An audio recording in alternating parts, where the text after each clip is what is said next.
कभी ज्योतिरादित्य सिंधिया के कहने पर ग्वालियर के महापौर का टिकट देने वाली कांग्रेस पार्टी इस बार सोच समझ कर टिकट देने की योजना बना रही है। पिछले 40 साल में ग्वालियर में बीजेपी की सत्ता है। ऐसे में कांग्रेस इस बार सामान्य महिला सीट पर किसी सामान्य वर्ग की महिला को लड़ाने पर विचार कर रही है। रिपोर्ट देखिए।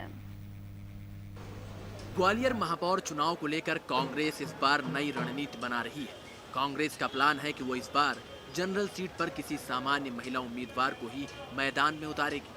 ग्वालियर नगर निगम में पिछले 40 साल से बीजेपी ही सत्ता में रही है और इस बार रिजर्वेशन नहीं है तो कांग्रेस भी सामान्य महिला की तलाश में है। पिछली बार जब सामान्य सीट थी तो कांग्रेस ने ओबीसी को टिकट दिया था लेकिन सीट नहीं जीत पाई और इस बार लगातार कांग्रेस के नेता ये फीडबैक ले रहे हैं कि सामान्य सीट पर कौन बेहतर उम्मीदवार हो सकता है। वहीं सामान्य महिला उम्मीदवार को लेकर बीजेपी का कहना है कि जब ग्वालियर महापौर की सीट आरक्षित है तो इसका सीधा मतलब है कि सामान्य कैटेगरी के उम्मीदवार को ही टिकट दिया जाएगा।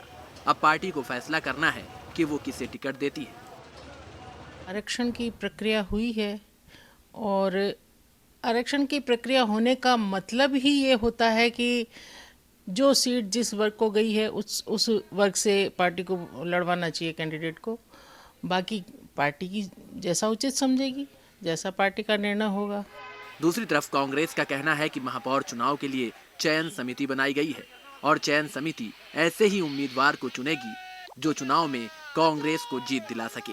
कांग्रेस पार्टी को जो है अच्छे से अच्छा प्रत्याशी ढूंढने का प्रयास कर रही है, जिससे यहाँ का जो बोर्ड है जो पिछले 40 साल से नहीं बना है वो इस बार कांग्रेस का बने, नगर निगम में कांग्रेस की सरकार बने, ये प्रयास चल रहा है।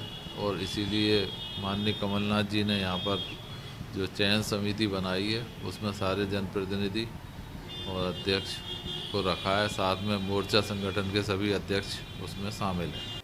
बहरहाल दोनों ही पार्टियों में एक अच्छे उम्मीदवार को लेकर मंथन जारी है। अब देखना होगा कि ग्वालियर महापौर के टिकट के लिए किसे चुना जाता है। कहीं न कहीं ये विधानसभा के चुनाव की तरह फीडबैक लिया जा रहा है, लेकिन एक अच्छा उम्मीदवार कांग्रेस अगर उतारती है तो वाकई में उसका कहीं न कहीं फायदा मिल सकता है। अब अच्छा उम्मीदवार किस वर्ग का होगा ये तो कांग्रेस को ही तय करना है, लेकिन सूत्रों से जो जानकारी मिल रही है उसमें सामान्य वर्ग की महिला कांग्रेस की पहली पसंद हो सकती है। वीडियो जर्नलिस्ट राजकुमार कुशवाहा के साथ विनोद शर्मा, न्यूज स्टेट, ग्वालियर। और अब बात बड़ी खबर की करते हैं। किसानों के आंदोलन का आज 28वां दिन है। किसान दिवस के मौके पर किसान उपवास करेंगे। 11 किसानों के जत्थे में उपवास किया जाएगा। यूपी कांग्रेस बीजेपी सांसद और विधायकों का घेराव करेगी। बीजेपी नेताओं के घर के बाहर थाली कांग्रेस बजाएगी। तो ये बड़ी खबर आपको बता रहे हैं। आज का दिन भी महत्वपूर्ण हो जाता है। किसान आंदोलन का 28वां दिन है। किसान दिवस के मौके पर किसान उपवास करेंगे। 11 किसानों के जत्थे आज उपवास करेंगे। यूपी कांग्रेस बीजेपी सांसदों और विधायकों का घेराव भी आज करेगी। बीजेपी नेताओं के घर के बाहर थाली कांग्रेस बजाएगी। तो किसानों को 28 दिन हो चुके हैं, आज 28वां दिन है।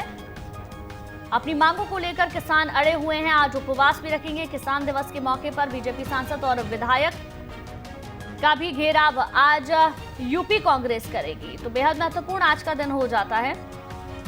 किसानों की अगर बात करें तो अपनी मांगों पर किसान अड़े हुए हैं।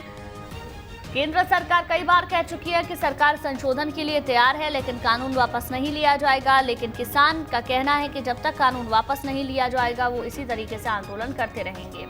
आज 28वां दिन है। अभी भी बॉर्डर्स पर, दिल्ली के बॉर्डर्स पर किसान डटा हुआ है और आज उपवास भी रखेगा।